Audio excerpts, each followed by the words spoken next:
Section 3 is about lists, which are the basic way of collecting things together in the Wolfram language. Lists are usually entered and displayed using curly braces. For example, here is a list with 7 elements with the elements enclosed in matching curly braces. A list by itself doesn't usually do anything. If that input is entered as a calculation, for example, the result is just the same list. The importance of lists is in how and where they are used, both in input and in output. For example, this shows a list of numbers as the input to the listPlot function, which makes a plot of the numbers in the list.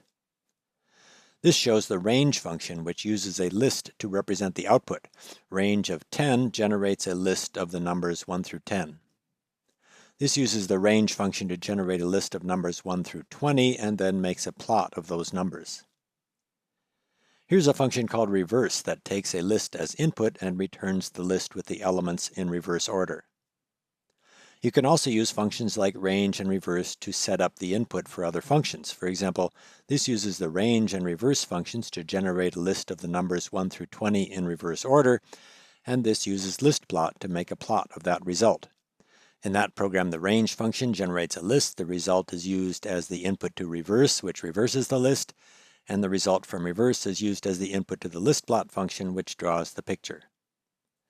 Another useful function for working with lists is join, which joins lists together to make a single list. This input, for example, joins 3 lists into a single list. The input to the join function can also come from other functions. This shows join used to combine lists generated by range. Here's a plot of a list that is similarly created by joining lists generated by the range function. And here's another example, this time with reverse applied to one of the results from range.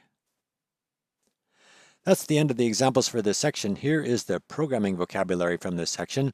Basic use of curly braces for entering and displaying lists, the listPlot function for plotting a list of numbers, and the range, reverse, and join functions for generating and working with lists.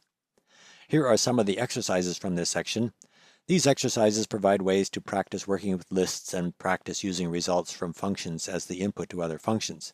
For example, exercise 3.4, make a list of numbers from 1 to 50 in reverse order.